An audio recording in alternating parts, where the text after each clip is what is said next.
other kinds of programs that help people, like transportation services in the North Country. Just to get to treatment is a problem, so. And the jails give out a lot of medication for people who come in with opioid addiction, and that's pretty expensive, so. All right, good evening, everybody. Welcome to the Litchfield Planning Board meeting of September 6, 2022. Would you all please stand for the Pledge of Allegiance? I pledge allegiance to the flag of the United States of America and to the republic for which it stands, one nation, under God, indivisible, with liberty and justice for all.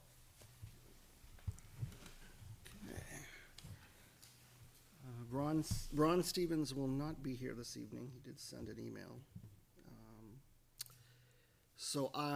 Since there are no alternate members, I'll start with a roll call of members. Michael Croto, Chair. Kate Stevens, Vice Chair. Kimberly Queenan, Selectmen's Rep. Sam Terrell, member. James Buffetti, member. Okay, good evening. And we have with us this evening Jay Mankara, our Circuit Rider, RPC. Good evening. And Joan McKibben, our Planning Board Administrator. Okay, first item of business is public input on non-agenda items. Are there any items not listed on this agenda for this evening that the public would wish to comment on? Okay. Hearing none, I will close public input on non-agenda items, and we will begin with number 1 on our agenda this evening, which is recent New Hampshire legislature statutory changes related to Litchfield regulations. Jay. Just a few items. I think some of you probably saw some of this swirling around. We had a pretty active legislative session. A lot of stuff around land use, and mainly it fell in the context of what people were calling the housing toolbox. It was going to be this kind of like omnibus housing bill. Most of that stuff actually wound up getting whittled away or cut out, but there are a few things that matter for us. Most of them I don't think are really that significant, but there are some things we have to do. So publication of fees is one of them. It has to be published, accessible. We do, so that shouldn't be an issue. There's language around written findings, particularly if you deny something, you have to be very, very explicit in your reasons. For the most part, I don't know that that's a challenge for us either. Probably the biggest changes that affect us are related to the timelines. And so there are some significant changes there. I don't think they really affect our operations, but they do mean that when it comes to our regulations, we have to make some changes. So we don't have to go through them in detail, what pages they are all on, but basically both in subdivision and site plan, anything relative to process, we're going to have to change. So the biggies are, under prior law, if the planning board failed to act on an application once it's been accepted within 65 days, you can go to the selectmen, ask the selectmen for up to a 90-day extension. That's no longer true anymore, so that's just been eliminated entirely. Unless the planning board has to act within 65 days unless the applicant waives the time period. That's usually what happens for us in practice. I don't know that the board has ever gone to the selectmen and asked for a extension under the statute, but nevertheless, that was the process. The process now is if the applicant did not grant the extension and the board did not act within that 65 days, then the selectmen have to approve the plan. So that's the difference. The old language, however, is still both in our subdivision and site plan regulations, so we should amend it to remove it. So that's the biggest change. The other change is that if the board were to find, and this has happened to us, that a project is a project of regional impact, you get another 30 days to review it. So you go from 65 to 95. So it's actually reasonable, obviously, if you think about it, because you do have to basically stop the you don't move forward with the public hearing, you notify, et cetera. So we get another 30 days. Again, not a huge deal, but our regulations should reflect that. They should say that. And so those are really the main ones. There is one statutory provision that passed that basically says, and what its implications are, I think, are a little uncertain, but it basically it says that religious uses are exempt from local land use control. I'm paraphrasing, but that's essentially what it says. I don't know how broadly to interpret that. Litchfield allows churches, religious institutions, et cetera, in every zoning district. So we don't have a zoning issue when it comes to that. They do come to the board for site plan review. So I don't know that changes, but it's arguable. I think that there are most other provisions in the law that says you have to allow them still allow you to subject them to reasonable regulation. You know, agriculture is a good example. It's allowed everywhere. It's very liberal, but you can still subject it to site plan review. This statute doesn't say that when it comes to religious uses. So nevertheless, I don't think we've ever had a challenge. It doesn't mean we won't. There's always a possibility that that could come up. There are some folks who are going to try to see to get that changed or modified in the next legislative session, but that is the way it is now. Couldn't say it would never be a problem. It could be. Is that a religious school as well? Yeah, I would say so. So could it come up? It absolutely could come up. And that we could have a conundrum. Conundrum's not the right word, but you know, we could have an issue. Not necessarily, you know, most of the time, again, it's never been a problem before. We've never had challenges or issues with site plan review when a church has come in or a religious school has come in. It's usually gone just fine, but you never know. Do they have to go through site plan? Arguably not. Really? So if someone wants to start a church in their house, they can start a church in their house? Like I said, arguably. I think that, I mean, my instinct would be to say it should be subject to site plan review. It's a non-residential use, and that should be our position. But if somebody really pushed back on that, there could be an issue. So, again, that would just be my view, just because maybe I'm reading more into it in that subject to reasonable regulation, even if it wasn't in the statute, that's just always been true. So that's kind of how I would look at it, but that's out there. And then there's some smaller things that I just kind of, as I was looking for every area in the subdivision and site plan regulations that would be affected by those, there are just some small things that I picked up on. Like, for instance, we changed our application procedures to say you have to submit your application 21 days before the date of the hearing, because statute changed to say you could do less, but 21.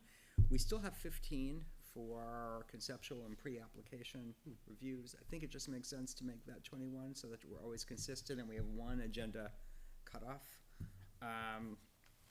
We also say in here that, and again, there was a change. I think we're not doing this, but every time we have a public hearing, which is every application for subdivision or site plan review, it does say that it needs to be printed, the notice needs to be in a paper of general circulation, and I don't think we do that anymore.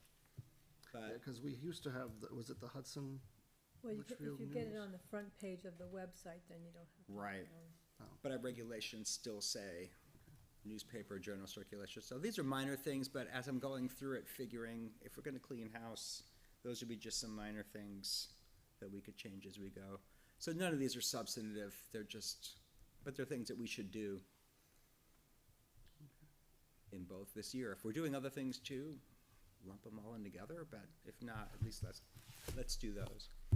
Beyond that, there's one item in here that will matter to our conversation later potentially, but if you, and there is a time limit on it, but if you have an ordinance that provides a density bonus for elderly housing or senior housing, you have to provide that same incentive for workforce housing.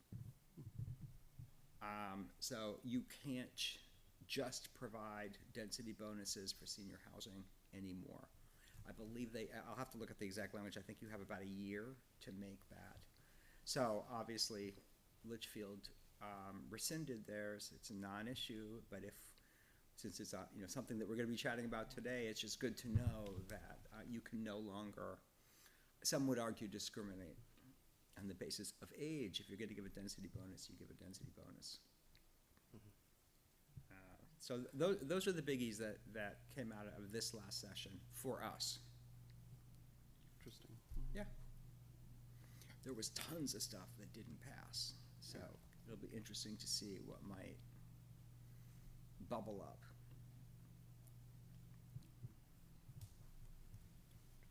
Okay, anybody have any questions? I know this, it's not necessarily a statutory thing, but the appeals to housing appeals board, that's something new in New Hampshire, well, fairly new. Ish, yeah, it is, yeah. How has that been working in terms, I'm just curious, I don't know if you've heard anything. I have. Has it been? Yeah, you've probably heard things too, I'm sure. But it's from for the cases that have gone for the communities that I'm aware of, in almost every case, the town is lost. Okay. Almost every case. Most cases never get there, obviously. And there are some that don't succeed, but I think there's generally a perception that it's developer friendly.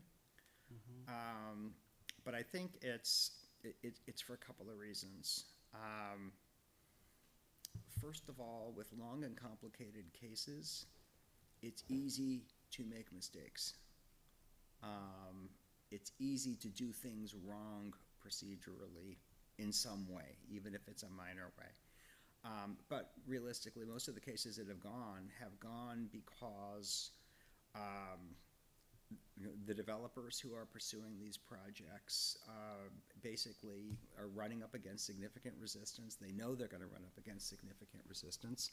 The cases that I know for the most part have been workforce housing related, and in most of the cases the community is going to lose unless they've got really, really strong ammo on their side. So Pelham being like the most recent example of that. They tried to get a variance for a workforce housing development. The variance was denied. It went up to housing court, and basically the court ordered the zoning board to approve the variance, which they did. Then it went on to the planning board.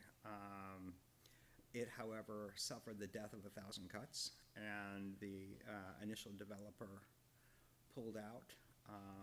And so now there's a new developer and a new project with less density. So we'll see how that one goes. But it wouldn't surprise me if it goes the same way. So it's there, it's happening for people who know how to use it. Is it an option? Because I know they have concurrent jurisdiction with the Superior Court, so is that? Yes. So But it's you're an going to option choose that it you're gonna choose because, yeah, you're going to choose it because, one, there is a perception, rightly or wrongly, that it's more developer friendly, and two, it's faster. And you can still choose to go to Superior Court. So I think everybody's taking that option. There've been a couple of other ones that I know that went that route and didn't prevail.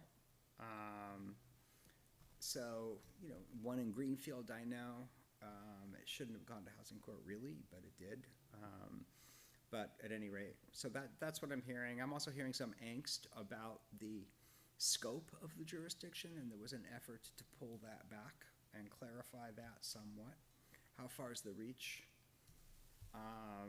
If there's some housing, does that mean it's, you can review the whole project, say in a mixed-use development? So there were those kinds of questions.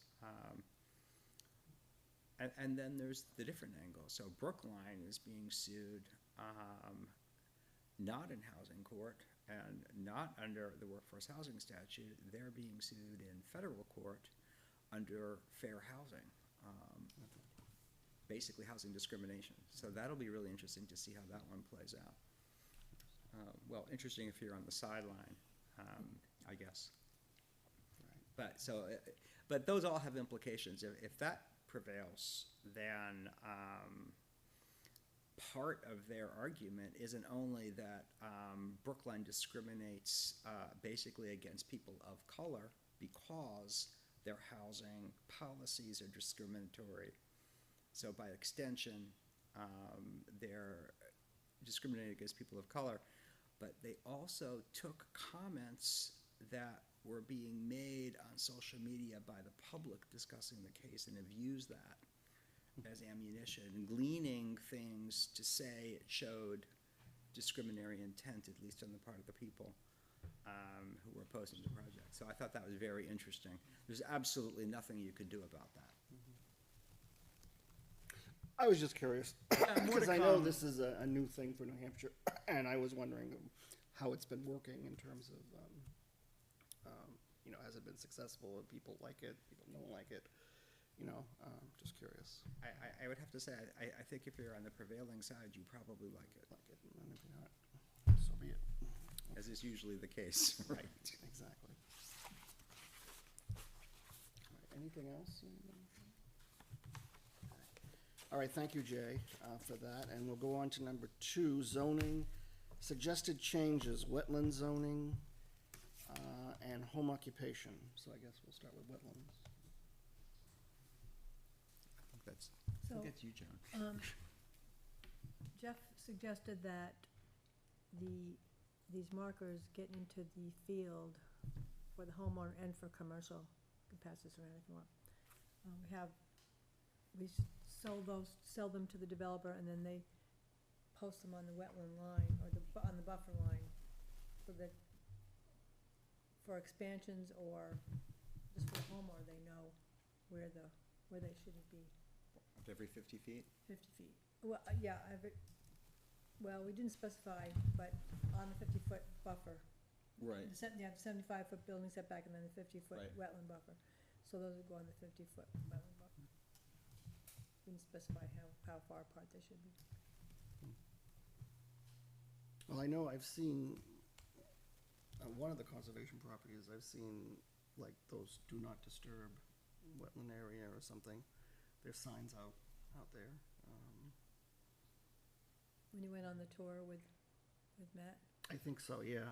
I think that was one of them, yeah. What are you talking about?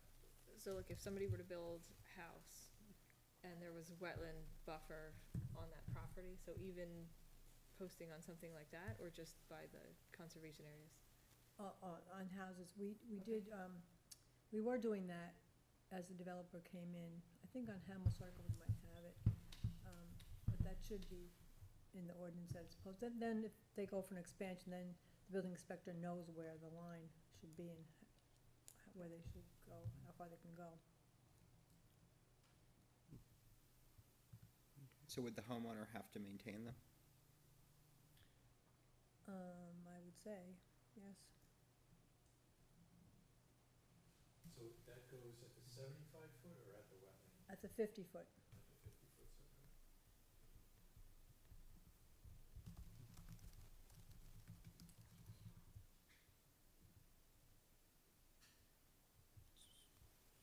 Okay. I don't think it's the worst idea. They're not really obtrusive or Well, I anything. mean, it's certainly, We have done it in, I can't remember specific areas where we've done it, but I know that some developers have purchased them and let them in. certainly be useful to, just identify where, Mhm. certain boundaries are, so, makes sense. I wouldn't be surprised if, people were to like buy a house and not realize that there was property on, or Yeah, Absolutely. areas sure. on their property Happen all that the they time. didn't realize they weren't able to or they, yeah, cut into. yeah. So that'd be an amendment to the wetlands ordinance? And the other one is a suggestion from Jeff, You mean the home occupation? yes. Okay, so this is criteria for gun sales? Gun sales, yeah, more criteria, I can't remember, what we talked about for more criteria, but one thing was the address an address did come up on Google, and he did have a complaint from somebody that an address came up on the Google Maps, because we didn't want the Yeah. address on the, we had to have it on the permit for ATF, I think, Right, so if you go to the ATF website, you can find the address, but, but now it's one of them is coming up on Google Maps also. okay, and is that whether or not, is the owner responsible for making sure that Google, I don't know, Doesn't because you have can, one. I don't know if anybody can amend Google. I know a lot of our conservation properties were getting closed all of a sudden, we didn't know why. okay. But putting that in the home occupation that, Well, there was more Everyone does? criteria, I'd have to okay, get back to Jeff and see what specifically he wanted. Is that, are we trying to do this at a town level, or is that federal law that we're? No, we're not trying, we're, No. at the home occupation, on the I know, home I know, but- occupation. But, I mean, you can have these legally, so, did we impose that? I'm trying to remember, we didn't We want the just address on the site. Well, not just the We address, there were asked, but we other, didn't impose it, other, yeah. restrictions that he was talking about. But they can't conflict with the federal, right? Right, Yeah, okay. yeah, We anybody, need to see the list, yeah. anybody can go to the ATF website and look any of these manufacturers up and their addresses. Mhm. So we can't prevent that, obviously, but, for the advertisement, the advertising website, we didn't wanna advertise that this is a house in town, this is where you can easily go and pick up, pick up a custom-made firearm. Just wanted it to be like a contact, so there was previous contact with the owner, so they knew who was coming to their property versus stopping in, right. willy-nilly. I know we did talk about, like, someone for representative of the town, I don't know if it's the building inspector or That was whoever, one thing, right, police or something What- to do you want more inspections, do you want yearly inspect, but, inspections? and I know ATF does the inspection, and I know they sort of, But I think they do a, thorough inspection at first, and then they can come back unannounced, but then I don't know how often they come back.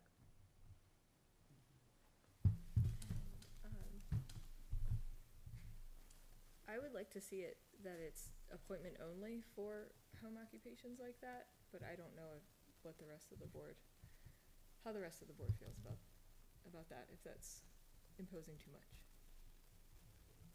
And possibly a restriction within schools, near schools.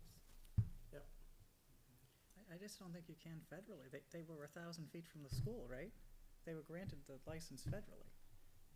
It doesn't mean that the next one. local ordinance couldn't be more restrictive. Right, cause we don't And it allow has, commercial, it can there. go Sure. higher than the federal? Sure. We don't allow commercial, commercial buildings in that area, so why couldn't we? I would just think legal's gotta look at that, that's all I'm saying. Like, Sure. we're starting to impose things on a certain industry that did not have it when they got their permit, Now Well, they would be Oh, grandfathered. they would be grandfathered, could, right, but again, I don't know. We'd have to research that. Yeah, I don't know why you couldn't, for instance, restrict it in a school zone.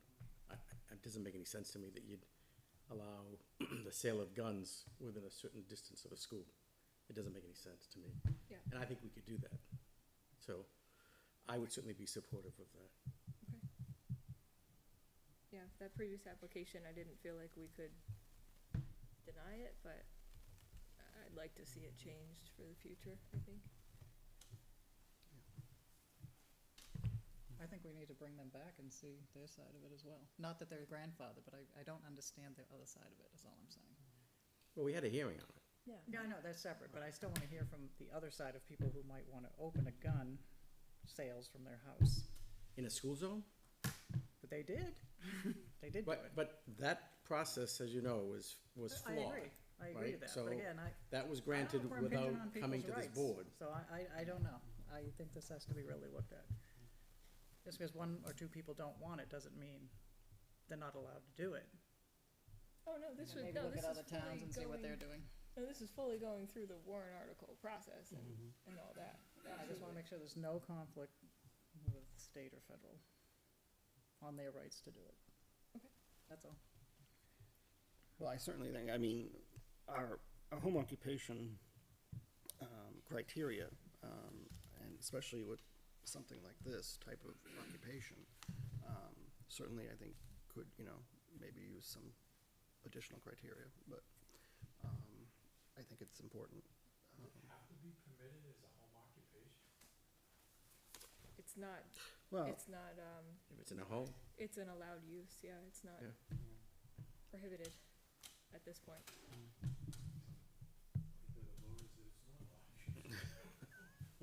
That's a possibility, But right? I mean, we had two in the past year. yeah, Right. But you can, I don't know, I never shot a gun in my life, never will. If you have to have them, I mean, I guess you have to have them, if you don't have to have them. well, one, I mean, You don't allow a business to be in certain zones, why do you have to allow a gun business to be in a residential area? you don't, Right, you don't. but I know, I mean, we had those two cases, and I know one of them was it like equipment or something, and versus, they were, Two separate- Manufacturing. One was. Yeah, one was manufacturing. was manufacturing, and the other one both was, manufacturing. Yeah, I think you're right. They were both are doing level of assembly. I'd have to go back to the minutes and remember that all, but I believe that they were already doing it, One was, yeah. or at least one was, but because of the federal permit, they were like kicking up to another level of permit, and that's what triggered the local review. that's right, yep. I do believe there's a couple more in town that are not doing the manufacturing, but it didn't, so they don't have the level of oversight from the ATF, so Right. that has not triggered. The review, But yeah. they have gotten the permit because, just the same way as these other ones did. And I don't know if we need to bring them in or not to review their home occupation permit or what, if that was Well, they flawed, don't the way have- they received it the first The time. one had lapsed, their permit had lapsed, so that's, they had to come through the whole ATF process again. I forget which one it was. And, those are the only two that I think we have, If you Google it, there are more, that they don't have home but they occupations. do, But they don't have home occupation permits, they're just operating without a permit? I don't know if they have home occupation permits, but they are not doing the manufacturing level that required those other two But to come in. are they selling though? I Selling believe to- so, Well, yeah. then, There's Yeah. one on Nessun I think it is. Or maybe I'm it's guessing there are people all over town selling stuff on the internet, oh, yeah, Right. yeah. who don't have a home I occupation. think it's Natticook, not Nessun. I don't think you could ever stop someone selling a gun from their house on eBay. No, it's like a full website. Yeah, like a Right. shop. It's like, Right. Yeah. same with, yeah, Right. eBay resellers, Amazon resellers. I don't think that they have home occupation permits. No. But why not just put it before the voters to let them decide if they want home occupation, if selling guns is a home occupation business? We could do that. I wouldn't have an issue putting that before voters. Then you're not making up the town themselves out. Right. I'm not a gun guy, but I vote against it, because I think every business should be in its correct location. Right. Myself. Mhm. so that's, I mean, it's an interesting issue. But, I mean, if there's any other criteria that building inspector thinks, you know, should be addressed, I guess we'll Yeah, have well, to I mean, find out. we just might wanna take a look at the requirements, because the general requirement for home occupation is any home occupation which is evident to the general public must apply for and receive a permit from the board to operate. And then it says, evidence of the home occupation includes but is not limited to the following: increased traffic, external signs, vehicle or equipment, parking and storage. So in other words, just somebody selling stuff on the internet doesn't arise to a business that requires home occupation approval. At this point, we don't differentiate between the type of merchandise. Right. Right. It'd be interesting to see if there were, if the other towns had a zoning ordinance for, home occupation gun sales. If they had special criteria. It I would will surprise me that they did not.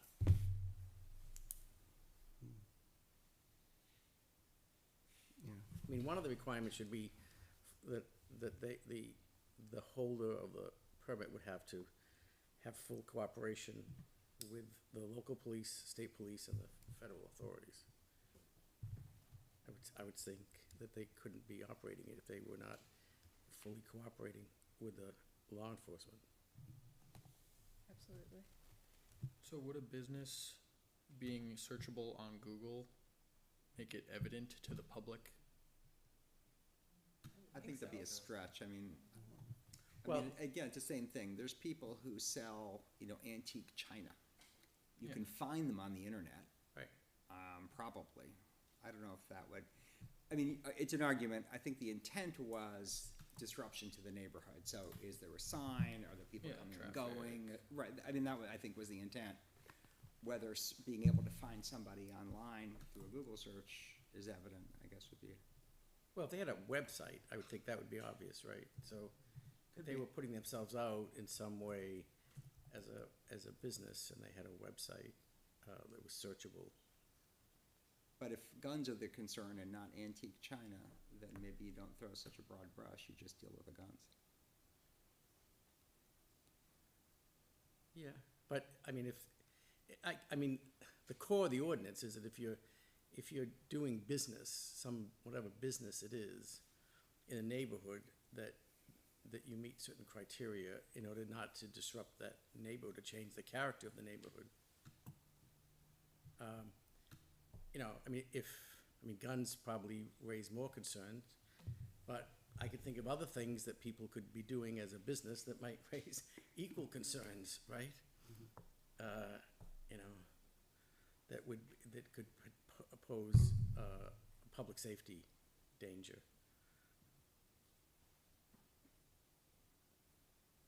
Possibly, for sure. Right. I just don't know what those are. Yeah.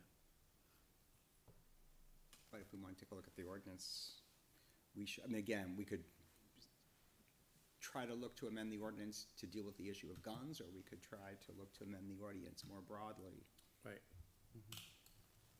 Yep. Some communities also have 2 tiers of home occupation. Oh, they do? Yeah, some that meet a higher level, some that require no permits at all, and Yeah. that's not uncommon to say, this class, you don't have outside, or you don't have more than one outside employee, or no outside employees, or whatever. Yeah. The not evident to the public kind of a thing doesn't require a permit, and then there's a higher level that does. And some of them can get pretty detailed, It'd be like interesting. pet boarding as an example. Right. Allowed, but site Right. plan review, higher level, Right. more conditions, more requirements, that kind of a thing. Childcare, don't you have to Childcare. don't you have to be licensed by the state to operate a You childcare? do, and there's tiers of licensing. Yeah. So, yeah, that's a big one, because that draws people, obviously. Right. Hair salons, that kind of stuff, you've got customers. Yep. That's definitely Yep. evident. You need to provide parking and, Right.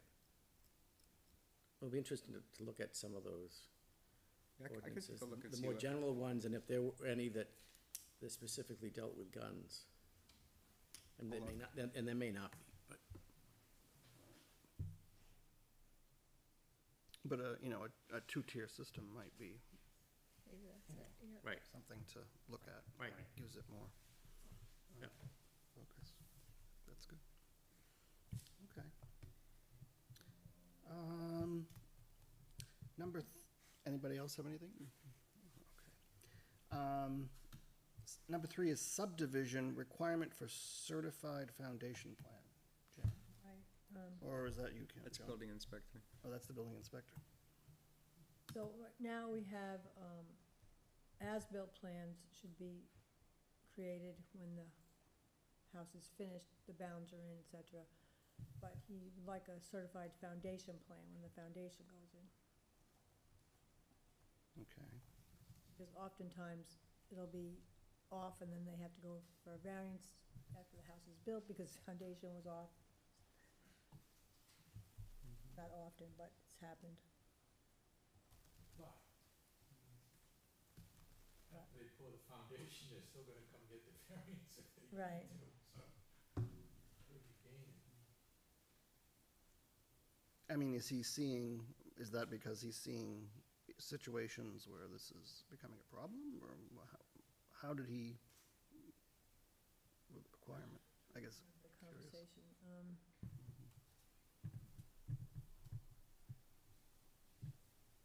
remember.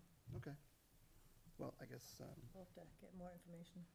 I guess if you're gonna do that, as long as that's the one time, mhm, okay, cause now you just, if you're gonna come up with a plan for the foundation, then you gotta do another one after at the end, we're just adding more value, more cost onto Yeah. that house. Yeah. It doesn't, that's the problem.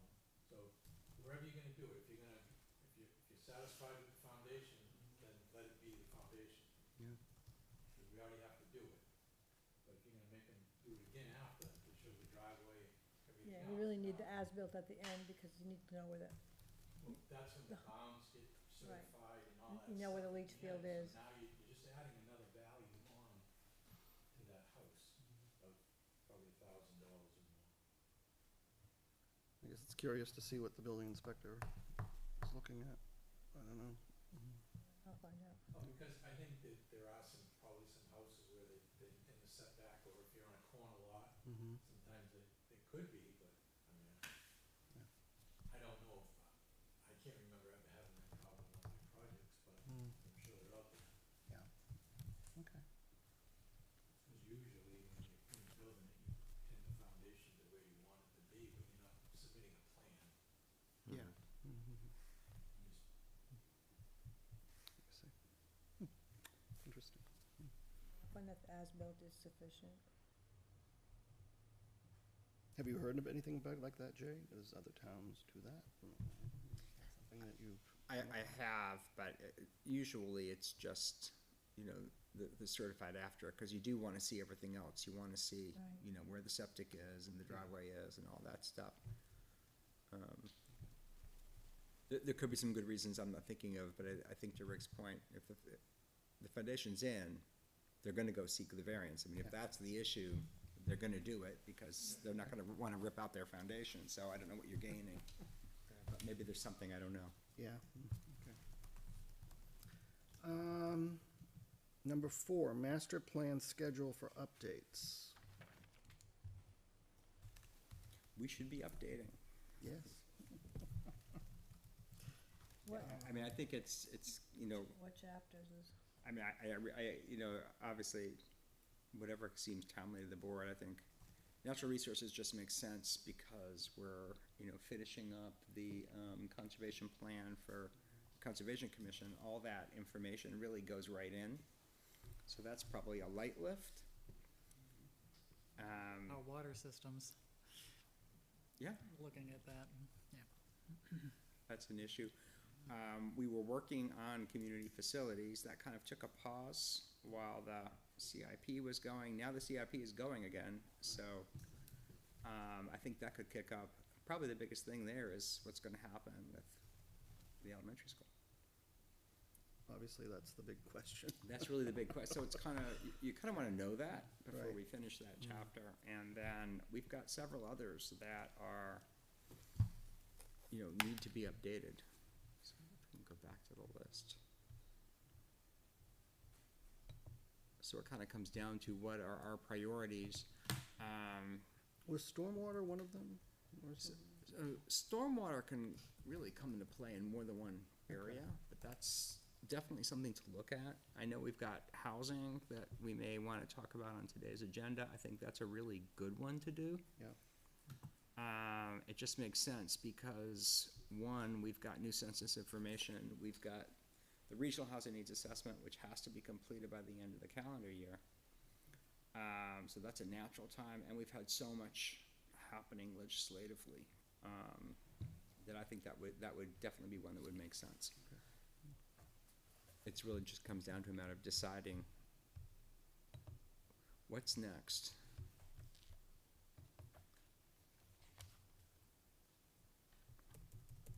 So I don't know if anybody else has thoughts.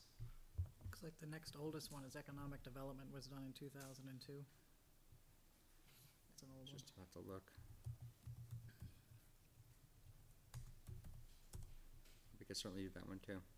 We Oh. could certainly do that one also. Oh, yeah, we can prioritize. It looks like historic resources were 2002 as well. Those are the old ones. That's pretty old. I think the economic development would go well with if we were looking at village overlay, which I don't think we can do the village overlay without like a subcommittee or something. I think we need more community members in the room than just us for something like that. Yeah. That's true. So maybe that's concurrent. It's a good idea. We could do that.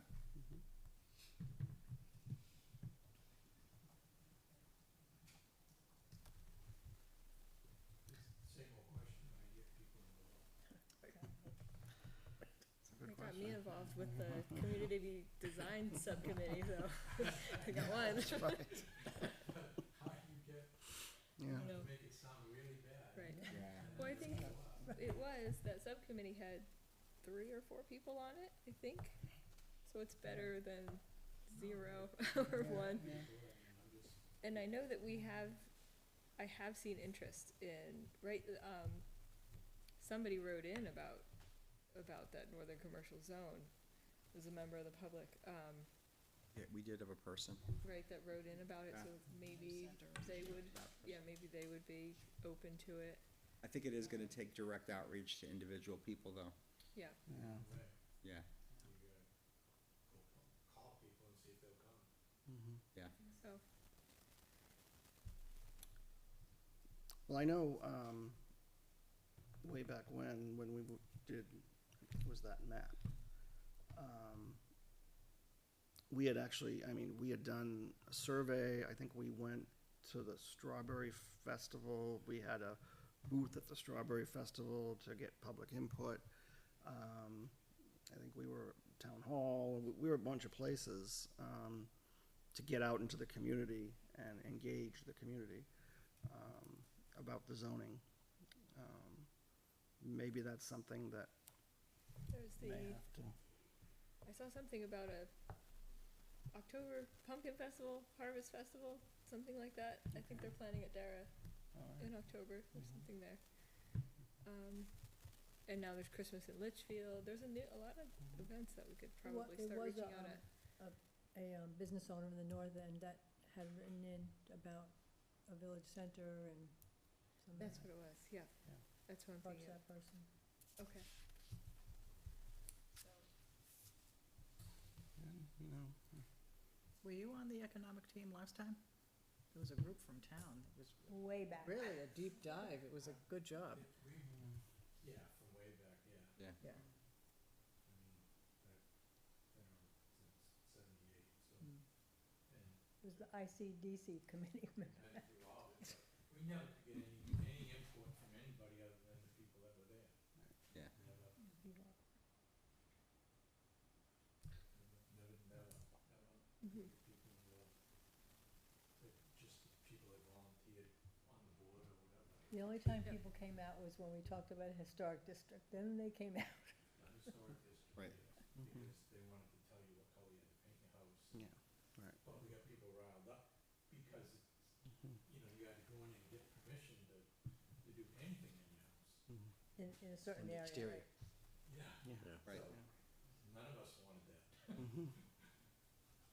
Yeah, I guess just sometimes it's what touches a vein with people. We got people out to talk about Albuquerque. Traffic, right? Yeah, traffic, people care about traffic. Yeah. It touches them directly, so. Maybe that's a part of it, is relating it to people, where zoning might seem, kind of remote and a little alien, because you don't that's not something most people encounter in a daily life. Maybe you find a way to make it more relatable. The economic's gonna be the infrastructure part of it, right? And the economics, so, And the yeah. economics, but, yeah, we need the building blocks. Yep. Even for that, they're not No, they're not gonna come for that. They're not gonna come out for that? No. They're gonna just State complain about the prison- tax bills? The prison on the state forest, that'll bring them out. What will bring them out? Yeah. The prison on the state forest. There you go. Something controversial. Standing room only. Well, I mean, honestly, we were talking about multifamily housing, and Yeah, that that- could get people out. Yeah, that will, Might get people out. yeah. You know, there was definitely buzz around Corning Farm. Definitely like to see some changes to the plan to kind of prevent something like that in the future. It's multifamily zoning, in the multifamily zone. Right, but it's an condo complex being built on beautiful farmland in Litchfield, and not necessarily to prevent it from happening, but the way that it happened, I obviously wasn't in support of it, so maybe Well, some there's still changes could be 20 made. acres left of the 40, so we don't know. It's not being built on. That's true, that helps. But that's something we could certainly look at too. Yep. Especially, there's a real value in taking a look at ordinances and regulations that you've kind of just put through the test. Still fresh in your mind. So I, You That's have to true. allow it someplace. Right. That's why we've always, way back, ever since the beginning, keeping everything in the north end and the south end and leaving the middle alone. That was, and that's, it stood up from way back so far. And that's the way back in the early eighties that put that all together, Mhm. is to do that. And it's worked, and, but you gotta allow it someplace. It's just you gotta pick where you want it. And, you know, I know that the horse farm up there is, that happened, but where would you rather see it? You gotta allow, that's, when you started out with this, with the court, the development court, that's why that came, because too many towns were outlawing all that stuff. And that's why there's legislation to make workforce housing, because Hollis didn't want it, and nobody wanted it. It's gotta be somewhere, Right. and every town's gotta have a piece of the pill. But to clarify, the north end, that won't be workforce housing. No, it won't be workforce housing, I'm just saying Yeah, that You that's, do you need gotta it some, allow something right. like that right. someplace. I think it's the reasonable and realistic opportunity for it. So to have that some zoned basically for that particular purpose. that's the operative phrase. Yeah, the operative phrase. And then so much of the other farmland is in floodplain, it's never gonna be developed. There's a Right, lot so, of that. so that's not the area we need to worry about or No, be but- concerned with at all. So you are gonna have a lot of farmland left, no matter what, because it's in the floodplain. And they're in the residential district, right? Yeah, Corning was in residential district, so if it Right. wasn't Yeah. townhouses, it was gonna be Houses. Firefly could be, Lane, you know, right. it was gonna be Single family. large, single-family homes. And master plan says you need a diversity of housing. So there was That's- nothing else, it wasn't zoned for anything else. When it comes to the multifamily overlay, I mean, I think at this point, we could probably, you know, from the planning perspective, there aren't that many parcels left, we could probably take a good look at what's there. And, you know, in a way, visualize what could happen. And maybe those remaining redraw areas. lines if we wanted, but Yep. yeah, get a better picture of it, Yep. specific to Litchfield. Yeah, cause I'm only seeing, you know, like maybe 3 parcels up north, there's, Do we differentiate, between, so multifamily and condo, are kind of the same? yeah, So maybe that could be the solution, cause Just a I form wouldn't of have ownership. minded seeing, Condo's a form of ownership. Condo is again? just condo is a form of ownership. right, okay. yeah, so we don't differentiate between rental and condo. Just multifamily or not. But you limit the size of the building right now, there can only be 6 units per building. Right. You could do townhouse, Right. garden, not garden You style. can have two, but you can't have an apartment building that's. Right. that's Yeah, 4 units. Right. And Merrimack, you yeah. can't afford to build a 6-unit Mhm. building that's tall, and that doesn't work either. Right. Well, I certainly think, I mean, I think the village overlay, the economic development, I think those are things maybe we should concentrate Okay. on, and the affordable housing, I think all of that kind of sort of meshes, I think. I can start on the housing. Like I said, I mean, the natural resources is old, but that's an easy lift. Yeah. We could probably just do that one simultaneously. Okay. More to look at the water, you know how some of it's wells contaminated, I don't know, that's really why. It was a snapshot of our water resources at that point. But I know wells have been sold and, you know, I don't know where it is right now, so. What do you, how are you relating the water to, No, the Housing. whole POFA thing, and we have pipes coming in now, so, yeah, that's all, just trying to do a current snapshot of where we're at. Yeah, we have a snapshot from about, I can bring that in. We've got a snapshot, but it's probably a year or two old now. Not too bad. No, that's not too bad. And of course, then we got the changes in standards, which could impact more people. I heard a very interesting story, and I thought of your land up north, but not in a good way.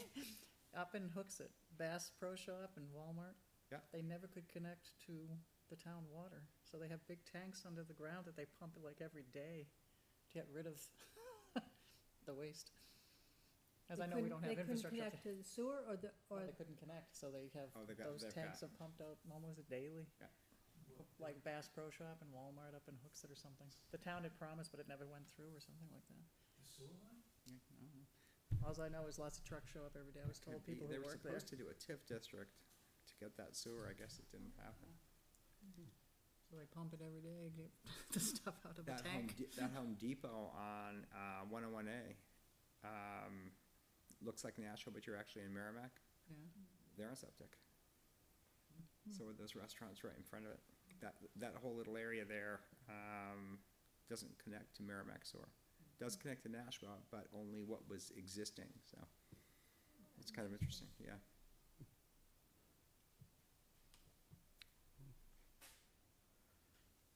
Well, certainly too, I mean, in terms of water resources, I mean, the Aquifer Protection District, you know, with PFOA and all this stuff now, you know, how is that, you know, does that change the dynamic? I mean, at one time, it was like, you know, the aquifer was it was important, but now I don't know, because of the contamination. If it's not, if it's not usable. Connected to Pennachuck. Yeah. Underneath the Merrimack anyway, at the end of Town Road. right. Right, well, we have town water, yeah. So Yeah. most of the town is gonna have that. Yeah, I mean, more and So- more That's sort are of, gonna get off wells, yeah, okay. certainly within any affected area, but I think it's inevitable. They're finding it in more and more places. I know down on Talent Road, they're gonna they're not gonna put the water down Talent Road. Maybe, what's, my brother,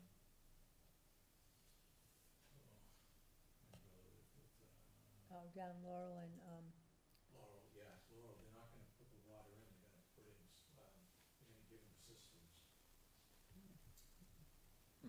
what, cisterns? No, they're gonna put in, you know, Community system, like community well? yeah, no. A filter? They're gonna just put in Individual. a cleaning system for the. Oh, the filter, yeah, they're doing that in parts of town, that's right. That's good. They should have done that from the start. Yeah. But they just, they have an issue now in Amherst, if you saw that, and that's from the fire department. From their own fire department. The foam that they were Yeah. using. Exactly. Yeah. I mean, Teflon's a problem. You have a Teflon pan in your cupboard, I'm sure. Not anymore. Everybody did. Everybody did. Yeah. Right, right. And we've hopefully all changed our plastic food storage containers. Yeah. Yeah, but it's definitely cost prohibitive, which is really frustrating. It's cost prohibitive. Like, filtering, we put in the house filter on our house, but it's not an option for a lot of people, you know? So it's frustrating.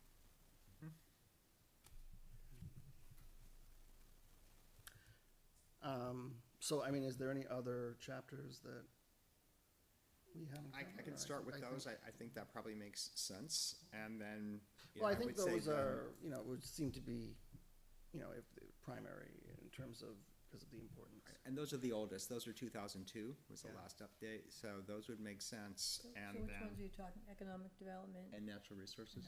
Right, And then I think once we get some resolution around the schools, we can do, you know, community facilities.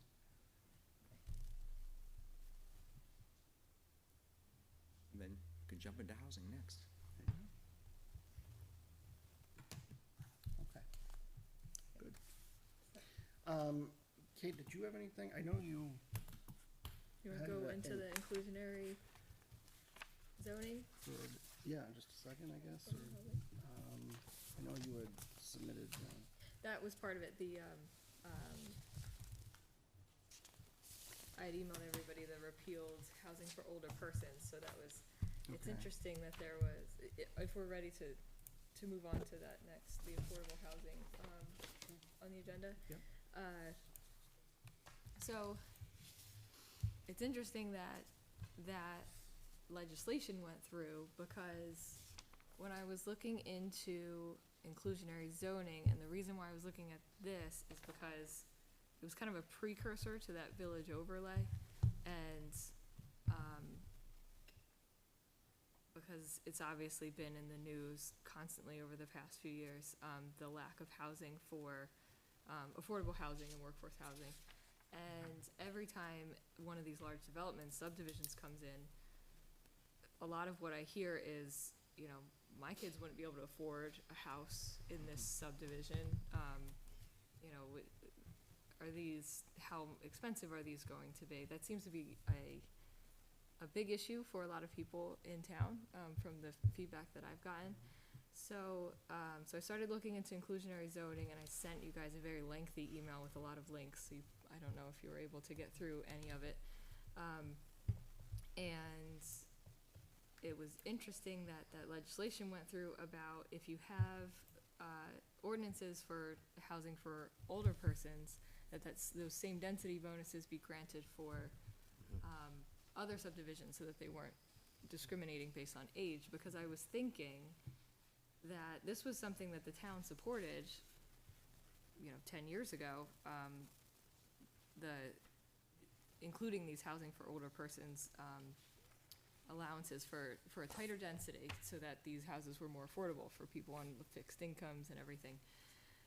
So I was thinking that maybe that was something that we could look at as far as a density bonus, if that was a way to go to try to, just to give an encouragement to developers creating these subdivisions, because I know right now it doesn't make sense to build a house smaller than a $500,000+ house because of the lot size requirement in town.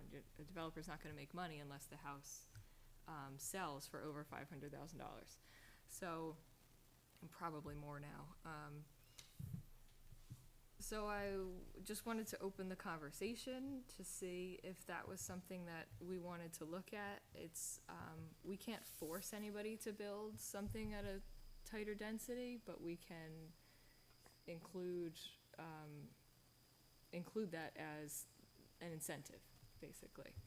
And I just wanted to get, all of your feedback and feelings on, is this a separate type of subdivision? Is this included in any subdivision? You get a little, you know, you can have slightly smaller dwellings. Is it a requirement where a dwelling has to be affordable per state statute? Is it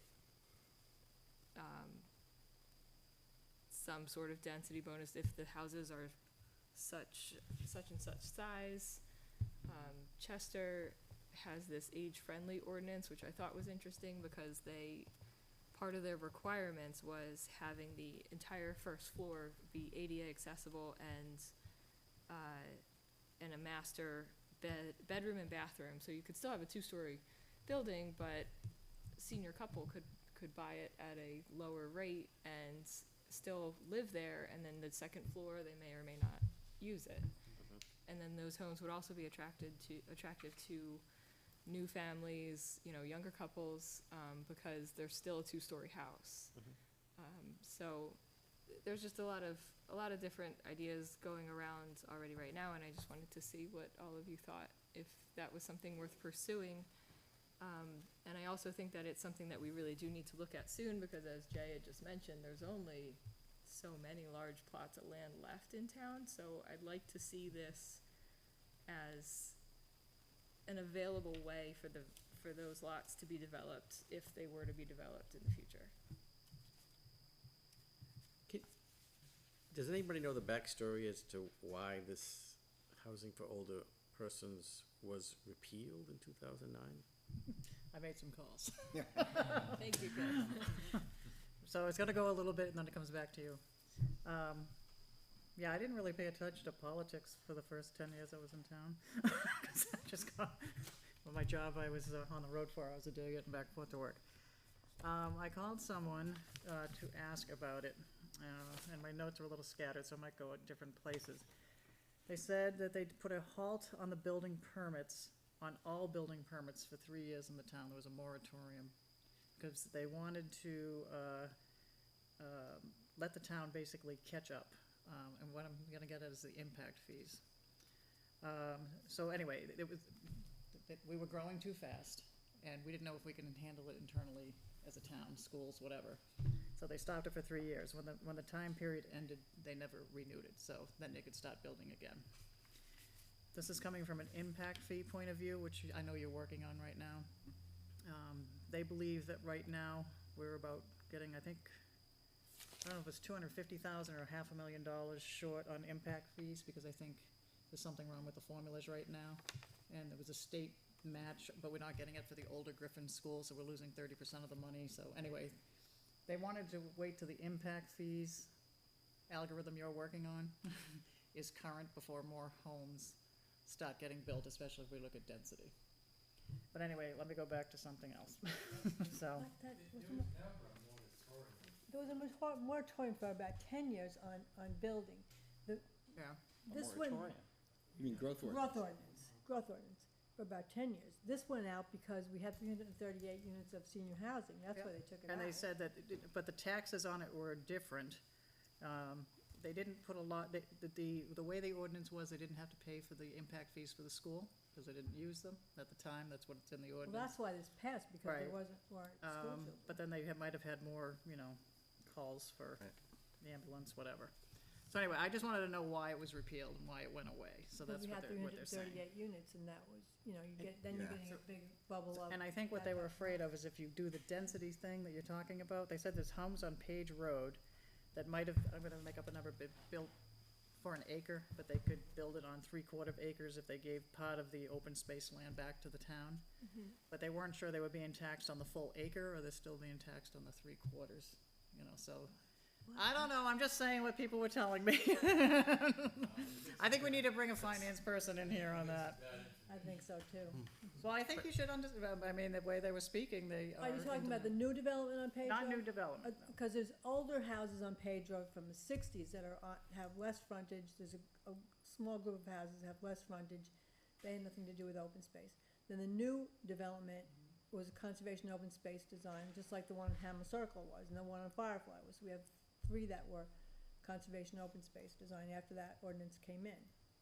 So I think they're They questioning pay if the taxes on the impact whole fees are being thing. paid on the 3/4 acre or the part they gave back. But I don't want it to get into a money thing. Right. I think what they're concerned about is if we start looking at density, they just wanna make sure the town can absorb, if a lot of people, we already have 66 homes coming in Dark Hole.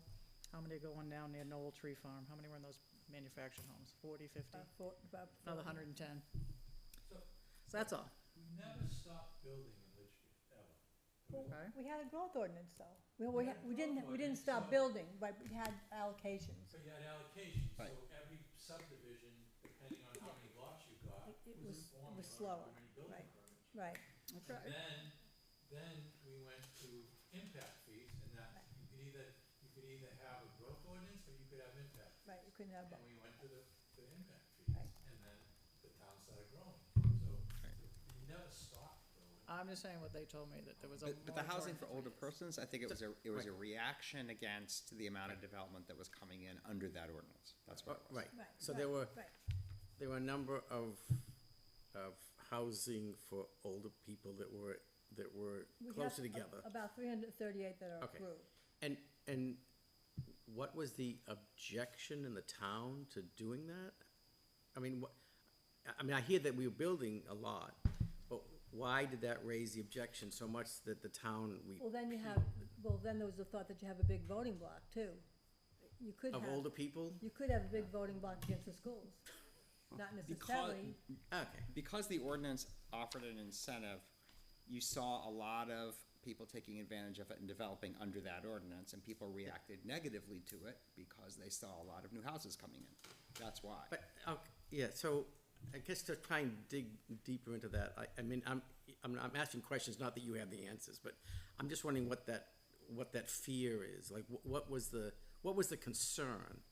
That there are new people coming into town that would No. vote against schools? that was a real concern, that, Yeah, I mean, was people before the- did say that. yeah.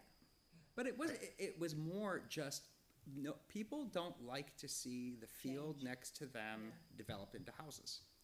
Right, And so as there were a number of these being developed, people saw it as they're getting an incentive to develop this type of housing, and it's causing more development, and people didn't like it.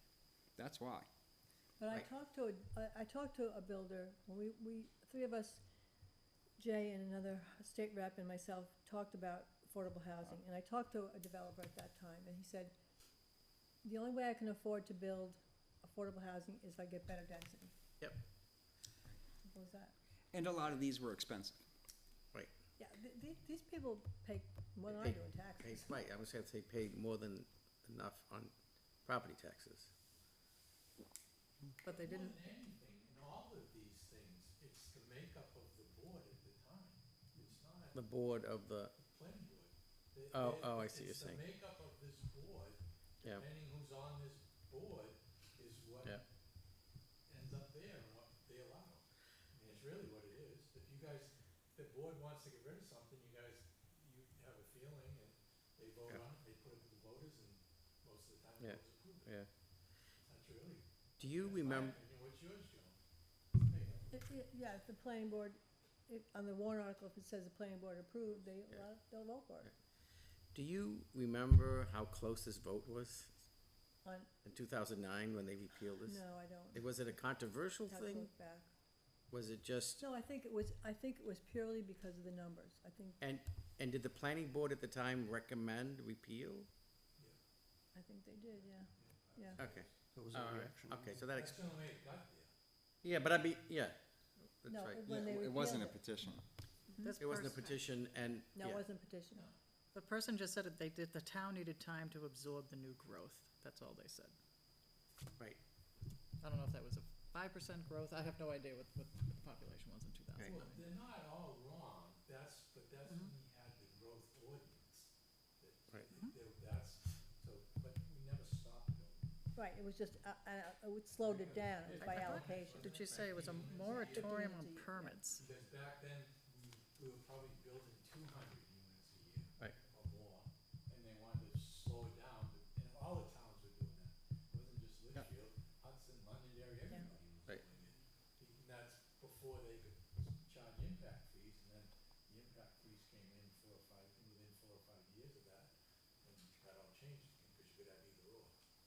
So, going back to, I guess, one point that Kate made, is it even possible to think about workforce housing without allowing for a more dense building? It's just not gonna, Without density, you're not gonna get work. it's not gonna happen. Right, It's not gonna happen. exactly.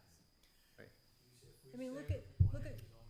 Olson's, they got the variance to put those units in, to extend the road back, I forget exactly what the ordinance said, but they got the variance to put the houses back there, it's probably a good location. Oh, yeah. But that was affordable housing, not workforce housing. The zoning ordinance made that affordable, right? Believe That's a so. different They'll, formula. they will meet the requirements for workforce housing, though, the statutory requirements. It will, but what did the zoning approve though? So Was it for this is affordable? important, like, I think there's good information that Kate put out here, because when you look at the workforce housing statute, owner-occupied workforce housing is housing that's affordable to a family of 4 at 100% of the median income. So if you're looking at Kate's figures here, the AMI for a family of 4 in Litchfield is 122,400. So, you know, we're not talking Section 8. Right. It's still hard to get something to that level of affordability, but it's, if we're gonna have a conversation around it, Yeah. it's important for people to understand what we're talking about. Right. Yeah. You know, that's a pretty significant income. Yeah. I don't believe there's a workforce housing project being built with a single-family home. No, there isn't.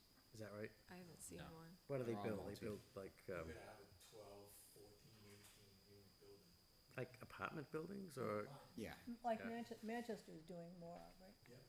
but as condos or as apartments? No, it's apartments, usually.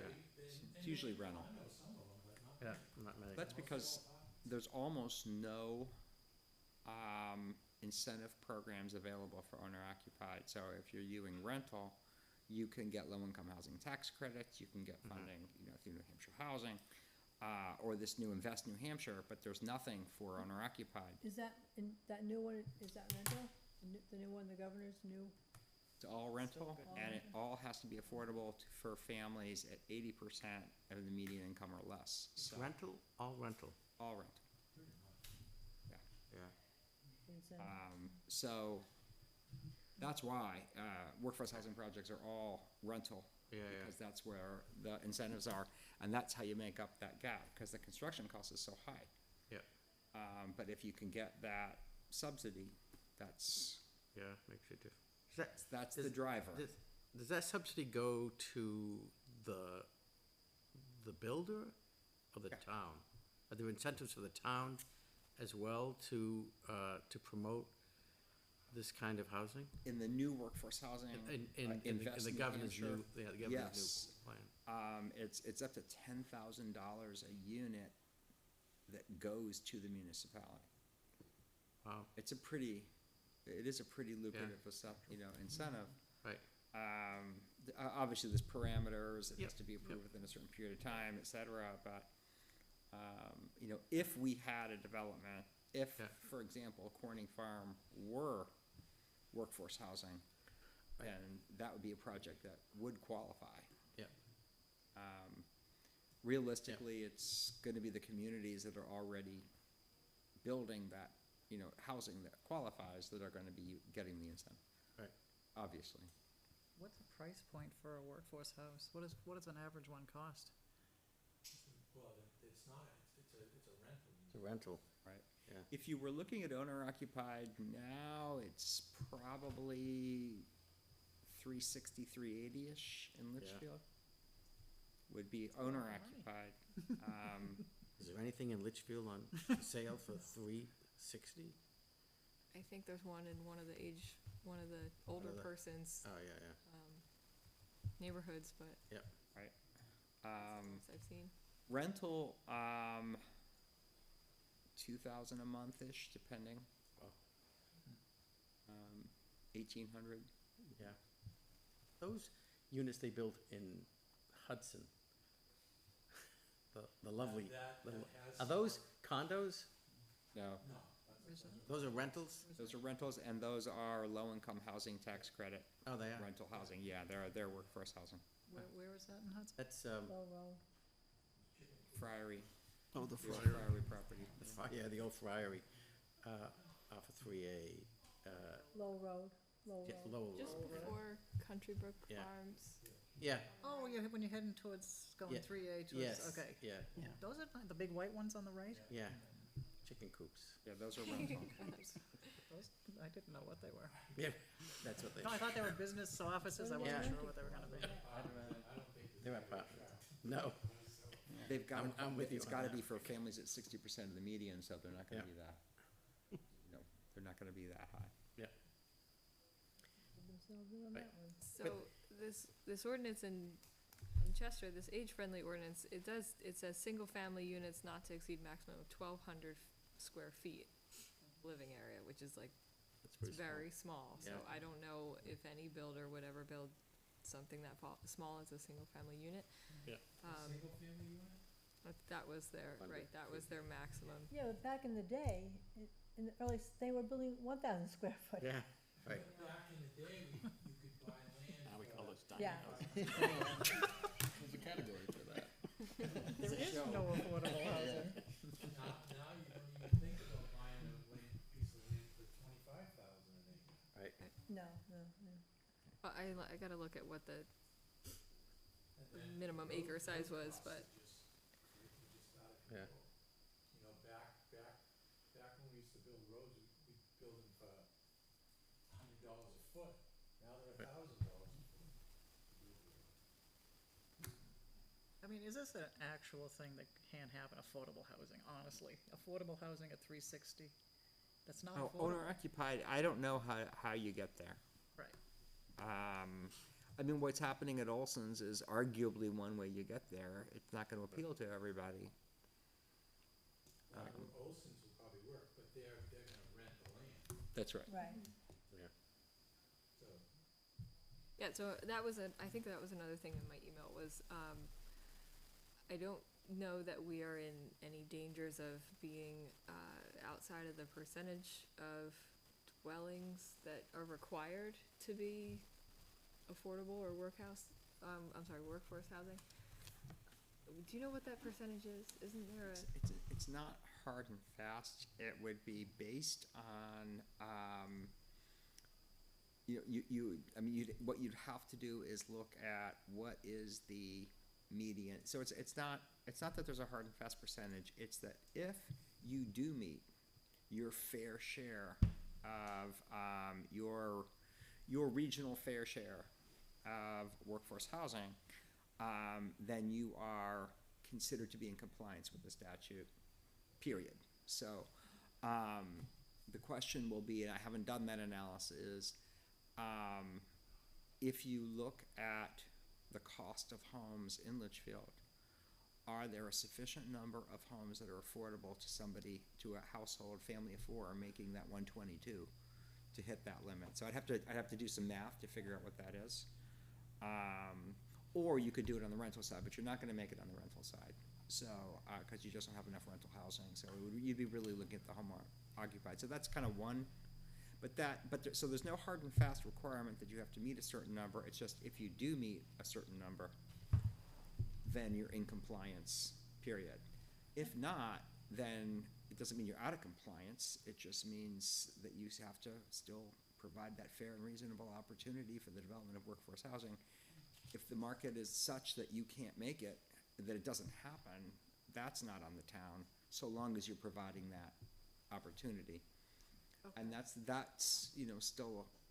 still an analysis that I think we would wanna go through. Yeah, so I'm not sure that this is a requirement that we need to put forward. I just know that, we only have so many pieces of land left. Do we want to try to carve out some of them for smaller housing, or do we wanna just let it go how it's been going and accept the fact that it's either gonna be, multifamily townhouses or $500,000 homes? Which I think that's doing a disservice to people in town and, people that are trying to move into town, but, that's my opinion. The hard thing that I saw was, even the 55 and older, but the people wanna downsize their home and move into the same town, but they can't, cause they get sold in 3 days or whatever, right? So you're building it, not outside people are coming in. I don't know if there's rules around that, but back to, and I know we've rehashed this, but workforce housing, is that supposed to solve the problem of your workforce in your town, or are you just providing workforce housing for towns around you, fixing their problem? You've got to look at the region that you're located in. So it's a regional, not a Yes. town? Yes. I mean, we're a bedroom community, I don't think we're solving, We no don't matter have what any houses industry we here build, a we're lot. Yeah. hoping so. our, I just wanna make sure legally what that meant, workforce housing for Yep. our issue, for factories or whatever But you here. have teachers and policemen too, that, Absolutely, you Yep. know, that's true. nurses. I think the schools are your largest employer. probably. Yeah. By a long Just an example, so up in Pembroke, right, we just bought a house that abuts one of our quarries up there. In 2017, the people paid $278 for it. I just had to pay them $440 to buy the house. Right. And that's what's happened. Yep. And It's it's happening not everywhere. Everywhere. It is, that's what they paid for it. 5 years later, that's how much it's gone up Yep. with this last year. And there's nothing that's gonna stop it from increasing. I mean, we're spiraling out of control. Detached ADUs were seen as one answer, and we did adopt, Yeah. Yeah. we did pass those, And those are Yep. popping up a lot. right.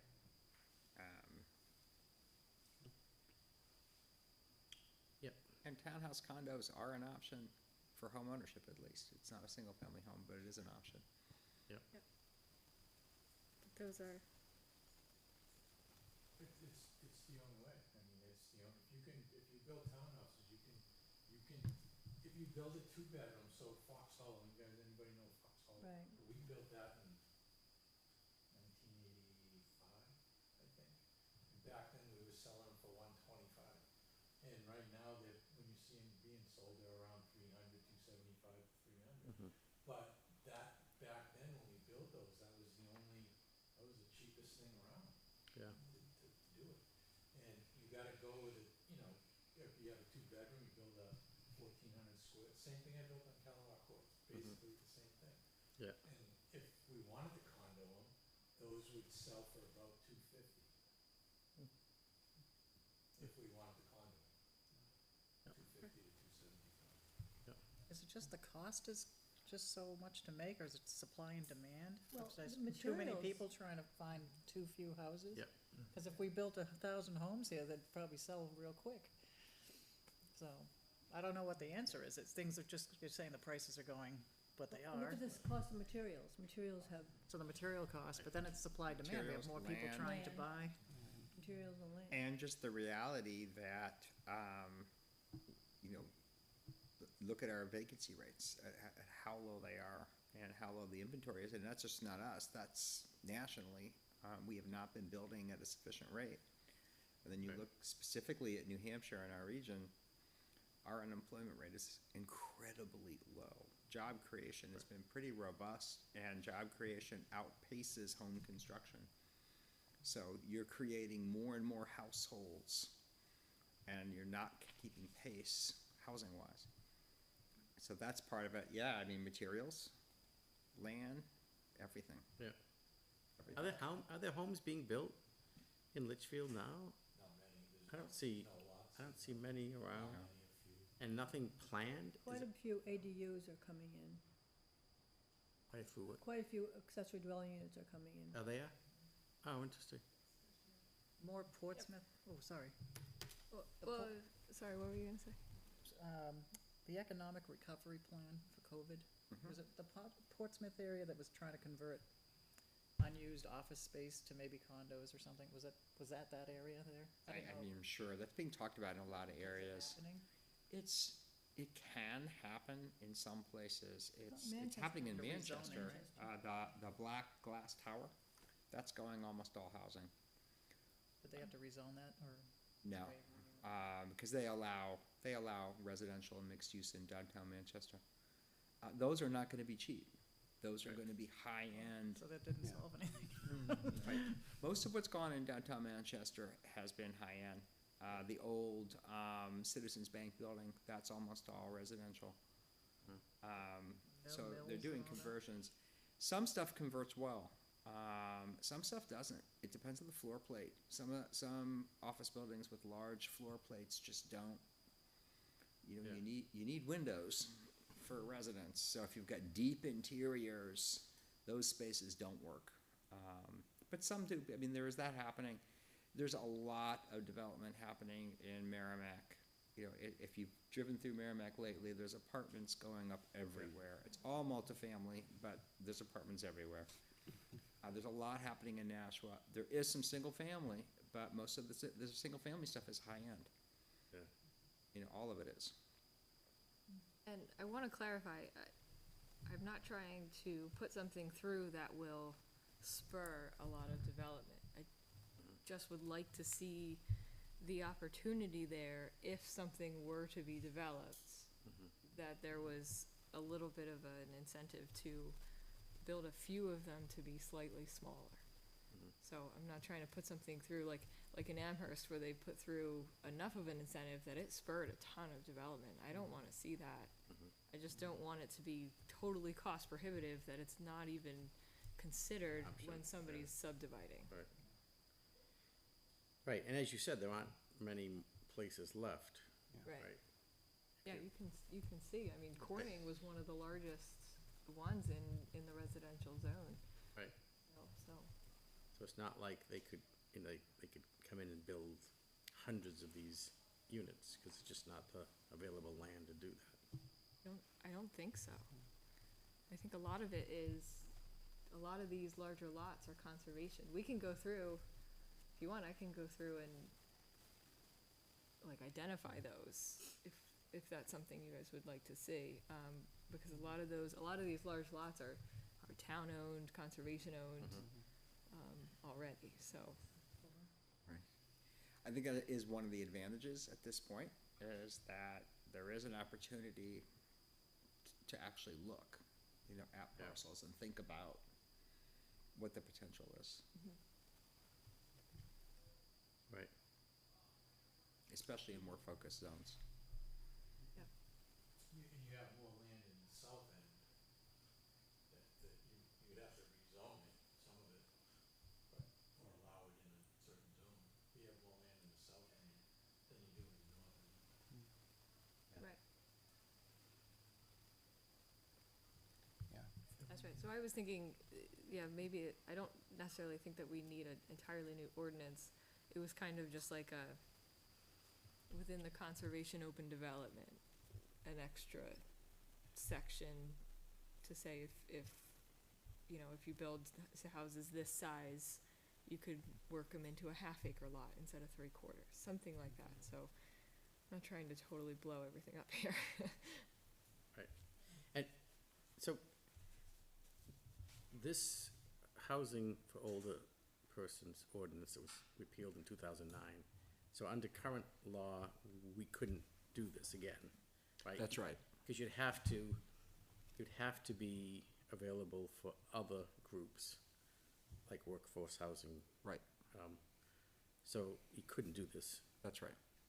But now, if there's no exemption that, if a developer came in and said there's this parcel and we want to do that, we couldn't even consider an application that had more densely built housing? We couldn't because the ordinance doesn't allow it. We get the variance. If they were able to get a variance, then they could, but otherwise they couldn't. Yeah. Yeah. From the zoning board. Not from the board, it's because What- it always comes down to, can you use the property for what it's zoned for presently? Yeah. That's the, and if Right. it's yes, then the zoning board's no. They don't have any choice, that's what it comes down to. Right. It'd be tough. So Pretty it, much. to allow for the possibility that a project could get the approvals, what would we have to do? Amend the ordinance. Right in the ordinance. Yeah. I mean, either it's taking something like that and modifying it so that it's not restricted to senior housing. Senior housing. Or it's looking at the open space ordinance and saying, is that the avenue, tweaking that to include some incentives? Yeah.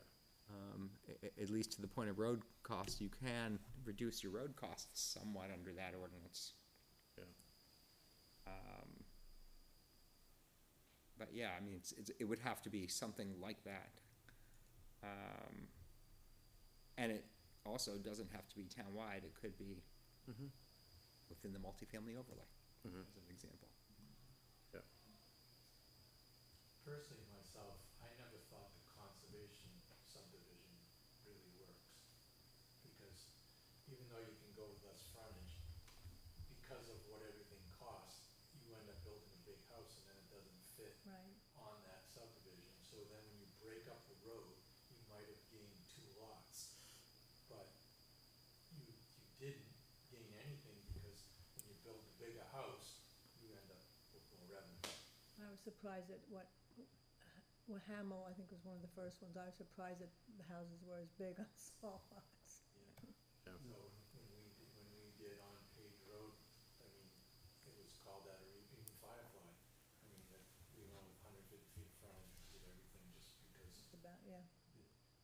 when you get the house laid out on there that they're gonna build, it takes 150 feet of frontage. Oh, but I guess you're just not gaining it's not as tangible as what you're gaining as that large open space. That's valuable for the coyotes and deer that everybody love to still see in town. You're not gonna see that if that whole area was clear cut and nice spread out houses. You're not gonna get your wildlife that everybody loves here anymore, and it's, so, yeah, so, Right. right. Right. And the biggest difference you see is, you know, in a community like Hollis or Amherst, where it's 2-acre zoning and 200 or 250 feet of frontage, then it's a much bigger difference. People's expectations over the last 40 years, a starter home with 3 kids would be half the size of the houses we have now. Yeah, Honestly, they were. people were happier. They were. Well, average home size Kids rode has increased. bikes. It's increased significantly. Mm. So it's absolutely right. It's people's expectations of what a single-family home is has changed. Where do they go to heat it? It's cheaper to heat, cheaper tax. But they're about 1,000 square feet larger than they were, Yeah. you know, 30, 40 years ago. When we first bought our house, it was, this is way too much house. Why did we build it? Why did we buy this house? Now we have the kids and we're like, oh no, this feels a lot smaller. But we also wouldn't have been able to afford the house right now. Right. If we were trying to buy it right now, we could not afford it. Right. So, But it goes back to, I'll say road costs again, back when we used to build the houses out in Cake and all that, those houses were 125,000 or something like that. Mhm. But we didn't have full drainage systems, we didn't have all the things to get through Yeah. the wetlands board, we didn't have to put in all these special drainage areas for wetlands and all this stuff that just raised the cost of crazy. Sure. There's just so many things like that that happen today that didn't happen back then. Yeah. I'm not sure makes a big difference on the environment, but it does, we have to go by the rules. They used to do those like capes with the unfinished second floor. I don't think those exist anymore. Expansion capes. so, So what's the balancing point? The price versus income? What's the where do we meet? We're hearing the prices are going up, Well, because the land is so expensive. The land is land. expensive, the road is expensive. Right. All the cost to build is expensive. So that's not gonna change on that side. Right. I'm just, that can't change on that side. So you So- gotta build a bigger unit to make it more affordable and more units per acre. Right. That's really That's what the it is. formula right Right. there. There has to be some piece, That's what I mean. How do we make that, mix. what's static and what's variable? You could build a 12-unit apartment building like across from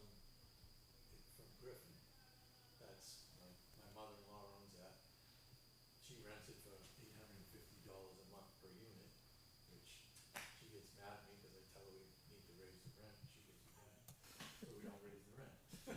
So, And people are probably in a list waiting to get in there. but it's always full, Right. you know? Yeah. So if we, so say like the townhouses on, Callaway Circle, if there was an allowance for more units within that same building envelope, would that help at all, or no? That's all you can, that's 6 unit, but what's in that unit is the most you can get in. Okay, 6 units. Normally, if you'd have to put the buildings together and go 2 stories. Okay. Instead of making 2 bedrooms. so you'd never do like a single floor, I don't know what the floor plan is, if that would be too small to have, cause right now they're 2 stories, right? Yeah, 2 story, 2 bedrooms upstairs, a kitchen and living room downstairs. Okay, alright, It's a bath and a half. okay. So they'd have to go, but we don't wanna raise the, building height, Can't go Because- any higher because of the because fire. fire. right? But you have a fire basement, apparatus. Can you have a basement? You can have a basement if you, for the Yeah, design. You can have a basement. Technically a third, you know. Well, like, again, back to my mother-in-law's apartment, so half of that is 4 foot buried, so that's a 2.5 story building. Okay, Callaway Circle have basements?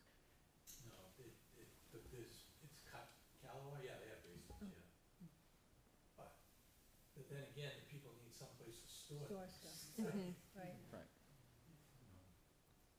Yeah, because those don't have garages. some of them do.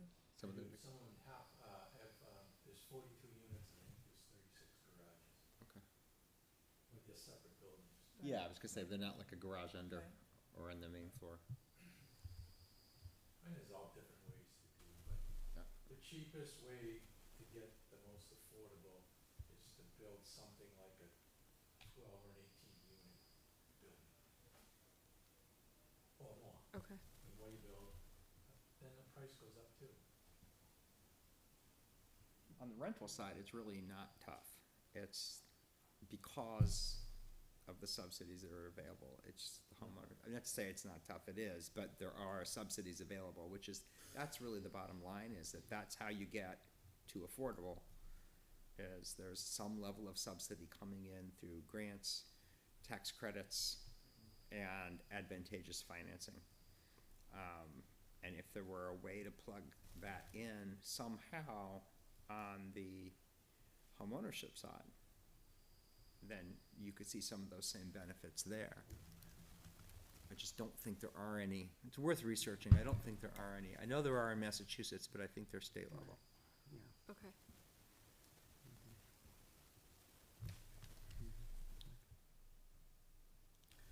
All right.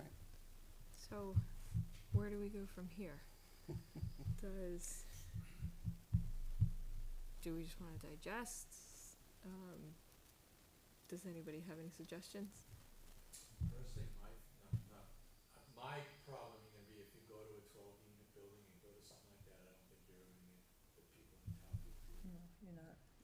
So the best you're gonna do is stick with your 6 unit buildings, and maybe you could make density on those, maybe go add a unit. Make them, 3 units per acre or something like that. Instead of 2.5. Okay. If they provide a percentage, it's affordable. Yeah. Right, that's an option. And you're saying it's pretty much only with, multifamily housing is really That's the only not- place where you're you're, never gonna the only build a opportunity. single family before. It's not gonna happen. It might be perceived better than you think, just the way prices are so crazy. I think people are seeing a need for it. Oh, yeah, it's just a matter of can you do it? Maybe Can you 2 do it years ago or economically? whatever, everyone was no problem with inflation, you know? I mean, it's worth But now pursuing, people but are can you do saying- it? What's going on? I'm curious if anybody's built anything under this age-friendly thing in Chester. That would be worth seeing.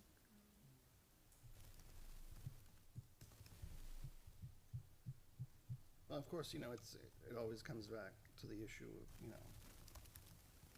is Litchfield providing that realistic and, I thought that we did that number. I thought that we, at one time, we said that we met that. I don't know if it was when Jen was Probably. here or.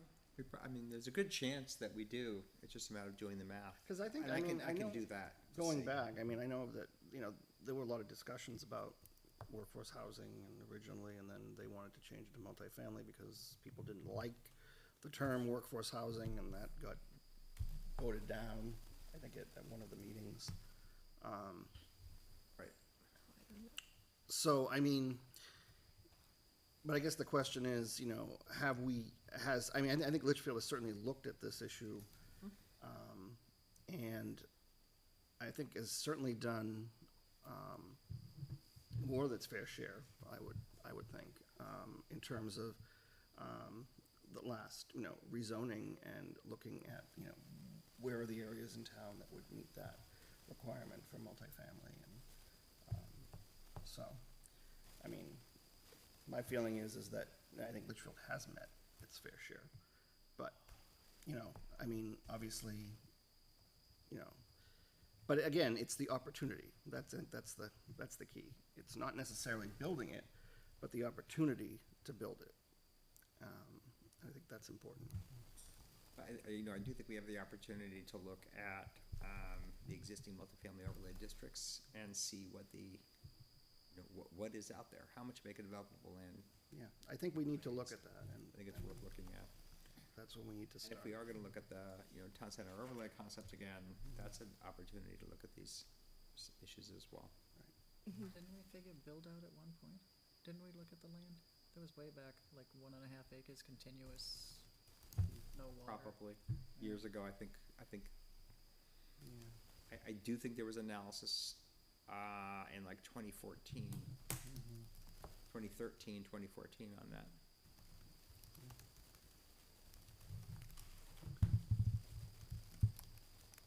All right, I'm gonna ask a crazy question, I probably should know the answer, but if you had a big house, and you wanted to split it into 2 apartments, looks residential, we don't have ordinances to do that nicely, since it's an ADU, but that might solve something. I mean, I that don't know is if we a have thing. houses that could do Yeah. that in town, but, It wouldn't be an ADU? well, ADU is supposed to be only 500 Yeah. square feet, or, what is it, it was a smaller set, but I mean, I'm just saying, if you need housing and somebody's alone in a big house, then That's what I always thought make of, 2 too. apartments, make an apartment upstairs or downstairs, whatever. I don't know how we would go about that It would be an today. ADU, wouldn't it? Would you? Unless you wanted to go half-half. Unless you wanted to go Unless you half and half, larger make an or apartment half-half, yeah. upstairs, Oh, we'd have to ordinance. raise the square foot maximum, is I that don't know, what I'm you're just saying? trying to think of trying to solve workforce issue, of more people in the house. That's a way. Well, now you can rent ADUs, you don't have to, doesn't have to be a family member. That's right. Right. You Actually, I can think- right now, is that right? Okay. It'd be worth seeing if we're tracking it, how many ADUs we're getting. I think it'd be, Yeah, that would be interesting to know. yeah. But this, the governor's program that we talked about earlier, we could not take advantage of that today in this town. If a developer came in and said, I wanna do something that would comply with the requirements of this incentive program, we would not be, we couldn't do it with our ordinances. Yeah, we could. We could? If somebody could do a workforce housing, multifamily workforce housing development in our multifamily overlay. They could do then- it. Yeah, they could. Would that also apply to the manufactured housing, or is that different? I don't know that it would, because that's worth looking into. Because we had one, The someone come challenge, before us about that. the challenge with, something like Olson's Yeah, is, and this isn't just from this context, it's generally, is it rental housing or is it owner occupied? Because you've got that, the individual owns the unit, they lease the land, so how is that classified when it comes to the workforce housing ordinance? And I don't know the answer to that, but it's worth digging. so it really only applies to, to rental properties, is that? it only applies to rental and only to rental housing that is at or below 80% of the ADU. So it's gotta meet that criteria.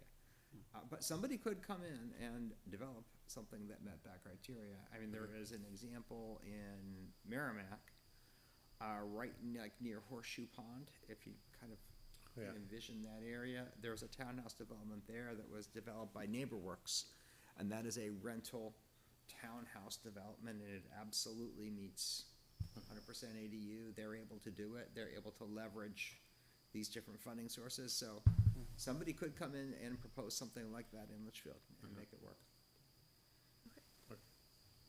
That's good to know. Yeah.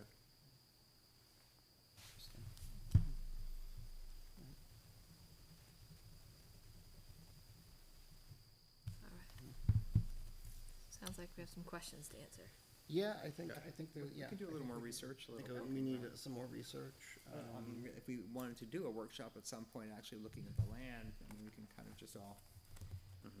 I was gonna say we could all bring our laptops, we already do, but we could also just, bring up properties on the screen in the, with the GIS, and we can do the GIS overlays, and we can overlay wetlands and, other requirements to kind of get a realistic look of what's out there. Yeah, I think that would be a good workshop. Okay. Cool. All right. Well, thank you, Kate. Thank you for entertaining the conversation. Okay. Yeah, it's a good conversation. Yeah, I think it is. Okay. All right. So, I mean, in terms of dates, I don't know what's coming up. Joan, We probably will have a, application in October, at one of the October meetings. okay.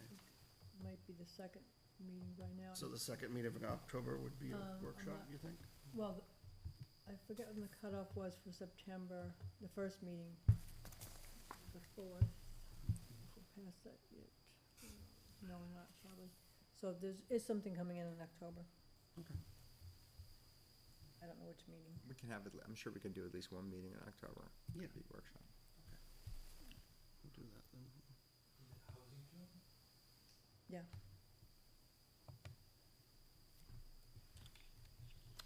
All right. Well, thank you very much, everybody. That's good discussion.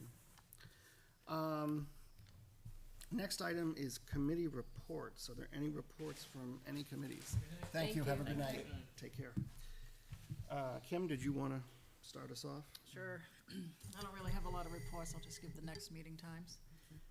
Capital Improvement Plan Committee, we're meeting this Thursday, September 8th. It's a makeup Okay. meeting for the holidays. And I So know, It'll be, What time? it'll be at 6 PM here at the town hall. isn't the zoning board ZBA coming? is September ZBA at 8th 7 also. or something? I don't have to look at the 7 website. o'clock. Okay. That would be a Does that mean we don't get a meeting room? Or you get kicked out, I don't know. Two meetings going on. Yeah, right. The Board of Selectmen meets on Monday, September 12th, 6:30 PM. And the 19th for budgets? I Is the don't know planning board scheduled for that night, do you know? what, On the budget? 9/12, I don't know. 9/12's a Monday, isn't it? yeah, 9/12. Are you meeting 9/19 also for budgeting? I'm not, I don't know. Am I? The Board of Selectmen. I don't know, I haven't looked that far ahead. So, I haven't been told anything. so 9/12 would be. 9/12 is the next Board of Selectmen meeting. And is that gonna review the budgets? Or I don't know if I've seen the agenda on that Right, yet. Are we on This, that schedule? Let me see if I see it That's on the what I'm just agenda. looking If one's Conservation's even on. published yet. Right, Troy sent down a list back a ways. okay. Okay, could be. And then the NRPC quarterly meeting will be September 21st. Yep. At 7:00 PM. And Nashua at 30 Temple Street.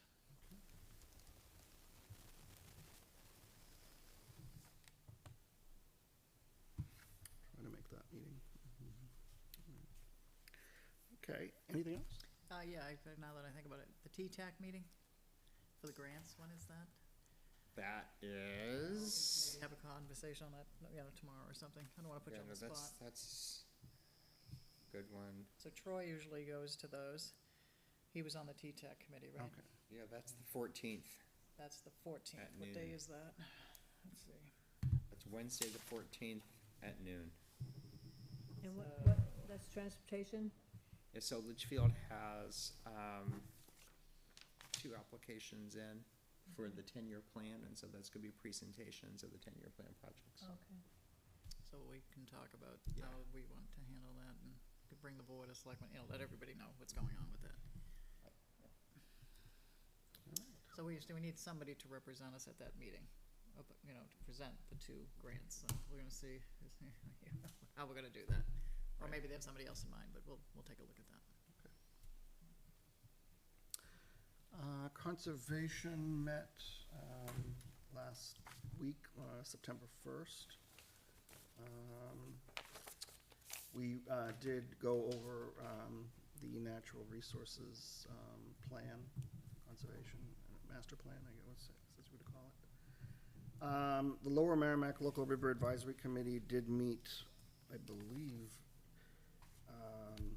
the week before that, and I think it was an alteration of terrain permit for Corning Farm at River's Edge. Well, they just applied for the AOT. Oh, I think it was comments, public comments to DES, I think is what they did for that, yeah. CIP meets this Thursday, as you said, at 6 PM in Town Hall. Kate, do you have anything? No, the budget committee has their last regular meeting on the 22nd, and then the town presentations to the budget committee start on September 29th. So that's separate from the Board of Selectmen's review Right. of the budget. See the agenda. Right. Approval of the August 2nd and August 16th minutes. I have 2 sets of minutes for approval. I don't know if anyone had an opportunity to read them, have any questions or concerns. I thought they looked pretty good.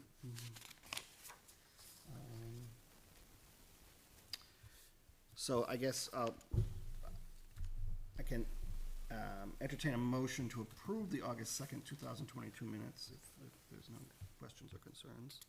We'll go start with that. So moved. All right, James has made the motion. Do we have a second? Second. By Kate. Discussion. All those in favor of the approval of the August 2nd, 2022 minutes of the Litchfield Planning Board, please signify by saying aye. Aye. Those opposed, abstained, motion passes. 1, 2, 3, 5, 0, 0. Okay. And I will entertain a motion for approval of the August 16, 2022 minutes of Litchfield Planning Board. I'll make a motion. Make a motion by Kim. Do I have a second? Second. Second by Sam. Any discussion? All right, all those in favor of the approval of the August 16, 2022 minutes, please signify by saying aye. Aye. Those opposed? Abstained? Motion passes 5, 0, 0. Okay, thank you. Any other business? Joan, do you have anything else this evening? Do not? Jay, do you have anything else? Do not? Okay. You have something Of else? course I Okay. You asked what we were doing at the next board of meeting. We are doing the budget review, just letting you know. Great. Which we knew, but I just wanted to see it in writing. All right, thank you. Okay, awesome. And since I don't have anything else, I'll entertain a motion to adjourn. So moved. All right, James, motion, second? Second. Second by Kate. Discussion, all those in favor, signify by saying aye. Aye. Those opposed, abstained, motion passes 5, 0, 0. Thank you for joining us this evening. We hope you had a wonderful Labor Day holiday weekend, and we'll see you again soon. Good night.